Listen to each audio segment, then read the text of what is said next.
ለሶማሊያ የነጻና ሉዓላዊ ሀገርነት እውቅና በይፋ ሰጠች። እስራኤል ከሶማሊያ ተነጥላ ነጻ ሀገርነቷን ያወጀችው ሶማሌላንድ የነጻና ሉዓላዊነት ሀገር እውቅና መስጠቷን ጠቅላይ ሚኒስትር ቤንጃሚን ኔታንያሁ ይፋ አደረጉ። ይህ የእስራኤል ውሳኔ ከ3 አስርት ዓመታት በላይ ከሶማሊያ ማዕከላዊ መንግስት በመነጠል ነጻ ሀገርነትን እውቅናን ስትጠብቅ ለቆየችው ሶማሌላንድ የመጀመሪያው ሀገርነት እውቅና ነው ሲሉም ገልጿል። ጠቅላይ ሚኒስትር ቤንጃሚን ኔታንያሁ እስራኤል የሶማሌላንድ ሪፐብሊክ እንደ ነጻና ሉዓላዊ ሀገርነት በይፋ እውቅና መስጠቷን ለአፍሪካ ቀንድ አካባቢ ትልቅ ዲፕሎማሲያዊ እርምጃም ነው ሲሉም ገልጸዋል። ጠቅላይ ሚኒስትር ቤንጃሚን ኔታንያሁና የሶማሊያ ሪፐብሊክ ፕሬዝዳንት የጋራ ስምምነትም ተፈራርመዋል። ሶማሌላንድ የግዛት አካል አድርጋ የምትቆጥራት ሶማሊያ የትኛውም ሀገር እውቅና እንዳይሰጣት ስትከለክልም ቆይታለች። ይሁንና የአሁኑን የእስራኤል ውሳኔን በተመለከተ የሶማሊያ መንግስት ምንም አይነት ምላሽ አልሰጠም። ይህንን ይፋዊ እውቅና በተመለከተ ጠቅላይ ሚኒስትር ቤንጃሚን ኔታንያሁ፣ የውጭ ጉዳይ ሚኒስትር ጌዲዮን ሳአር እንዲሁም የሶማሊያ ፕሬዝዳንት የጋራ ስምምነትም ተፈራርመዋል። ስምምነቱ የተፈረመው በፕሬዝዳንት ትራምፕ አነሳሽነት በቀረበው የአብርሃም ስምምነት አማካኝነት መሆኑም ተገልጿል። ቤንጃሚን ኔታንያሁ ውሳኔውን ከተፈራረሙ በኋላ ይህንን መልእክት አስተላልፈዋል። የሶማሌላንድ ሪፐብሊክ ነጻና ሉዓላዊነት ሀገር መሆኗን በይፋና እውቅና የሚሰጠውን ውሳኔ ዛሬ ይፋ አድርጌያለሁ ሲሉም የገለጹ ሲሆን ከውጭ ጉዳይ ሚኒስቴር ሳአር ከሶማሌላንድ ሪፐብሊክ ፕሬዝዳንት ጋር በመሆን የተስማማንበትን የጋራ ስምምነት ውሳኔን ፈርሜያለሁ ብለዋል። ይህ ውሳኔ በአብርሃም ስምምነት መሰረት በፕሬዝዳንት ትራምፕ አነሳሽነት የተፈረመም ነው። የሶማሌላንድ ፕሬዝዳንት ዶክተር አብዱራህማን መሐመድ አብደላ እንኳን ደስ አሎ እያልኩኝ በአመራራቸው መረጋጋትና በሰላም ለማምጣት ያላቸውን ቁርጠኝነት አድንቄ ያለውም ሲሉም ገልጸዋል። ፕሬዝዳንቱ በእስራኤል ይፋዊ ጉብኝት እንዲያደርጉም ግብዣ አቅርቤላቸዋለሁ። ፕሬዝዳንቱም ለዚህ ታሪካዊ ውሳኔ ምስጋናቸውን አቅርበው ሽብርተኝነትን በመዋጋትና ለቀጣዩ ሰላም ላስገኙት ውጤት አድናቆታቸውንም ገልጿል። ለውጭ ጉዳይ ሚኒስቴር ሳአር ለሞሳድ ኃላፊ ዴቪድ ባርኔና ለሞሳድ ለዛሬ ውሳኔ ላበረከቱት አስተዋጽኦ ምስጋናዬን አቀርባለሁ። ለሶማሌላንድ ሕዝብም ስኬት፣ ብልጽግናና ነጻነትን ይመኛለሁም ሲሉ ገልጸዋል። የእስራኤል መንግስት ከሶማሌላንድ ሪፐብሊክ ጋር በእርሻ፣ በጤና፣ በቴክኖሎጂና በመጣኔ ሀብት በኩል ያለውን ግንኙነት በአስቸኳይ ለማስፋትም አቅጃለሁም ሲሉም ገልጸዋል። የውጭ ጉዳይ ሚኒስትር ጌዲዮን ሳአር አርብ ዕለት እንዳስታወቁት እስራኤልና ሶማሌላንድ ሙሉ ዲፕሎማሲያዊ ግንኙነት መጀመር የሚያስፈልጋቸውን ስምምነት ተፈራርመናልም ሲሉ የገለጹ ሲሆን ይህ ስምምነት የአምባሳደሮች ሹመትን ጨምሮ በሁለቱም ሀገራት ኤምባሲዎችን ለመክፈት የሚያስችለውም ነው ተብሏል።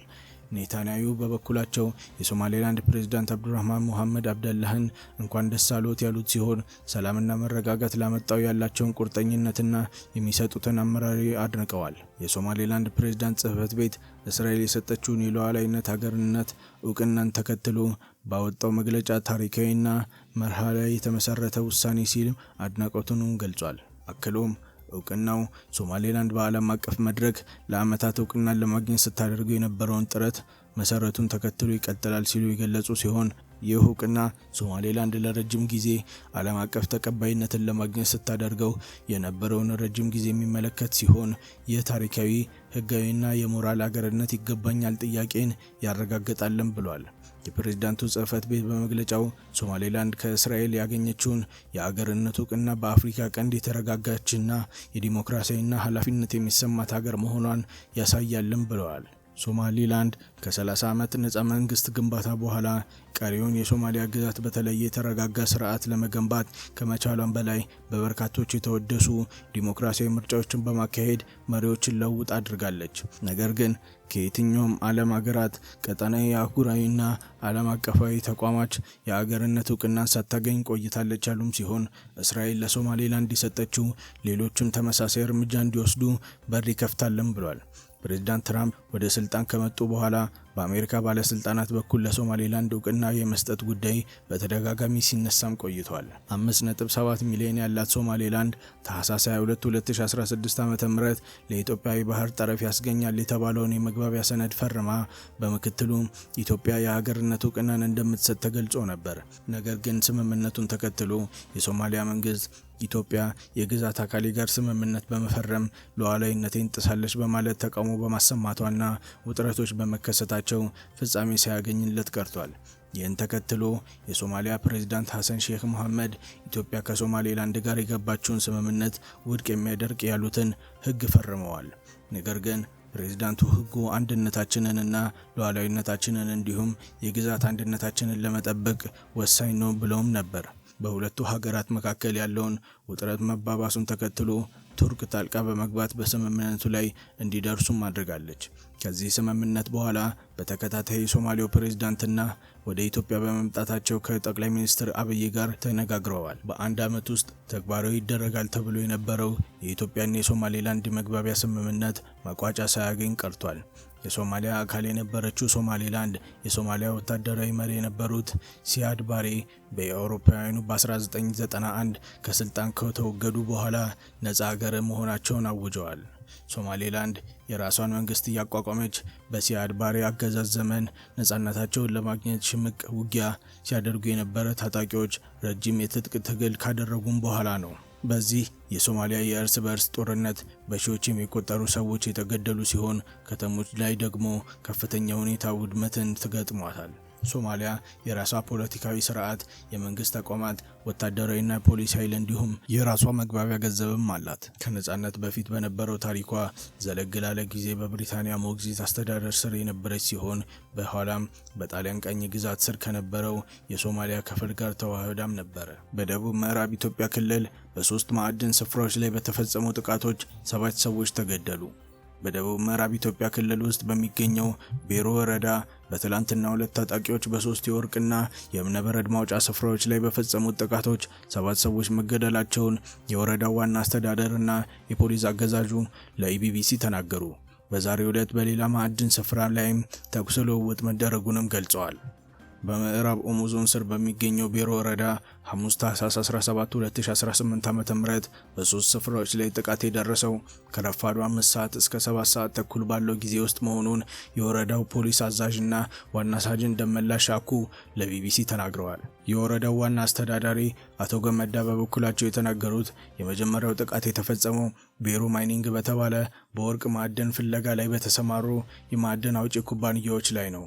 ኩባንያው በአካባቢው ወርቅ ለመፈለግ ከፌዴራል መንግስት የ3 ዓመት ፈቃድ ወስዶ ከተሰማራው ከ1 ዓመት በፊት እንደሆነም ተጠቅሷል። ቤሮ ማይኒንግ ጥበቃ ላይ ያሉ መከላከያዎች ወደ ከተማ ሲሄዱ እነሱ ላይ ተኮሱ። እነሱ ጋር እንደተታኮሱ ወዲያውኑ አንድ ሳይት ላይ ገብተው ጥቃት ከፈቱ ሲሉ በጋቢሳ ቀበሌ የተፈጠረውን የመጀመሪያ ክስተት ገልጸዋል። በወርቅ ማውጫ ስፍራ ላይ በተፈጸመው የመጀመሪያው ጥቃት የአንድ ሰው ህይወት እንዳለፈ 2 ባለስልጣናት ገልጸዋል።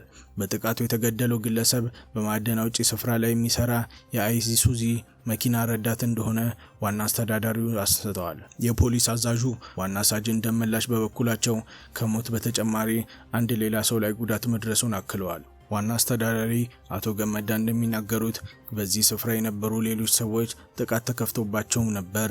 የሳይቱን ሰዎች ከበቡ። ከዚያ ሚሊሻ አስተባብረን ከዚህ ሳይት አስለቀቅን።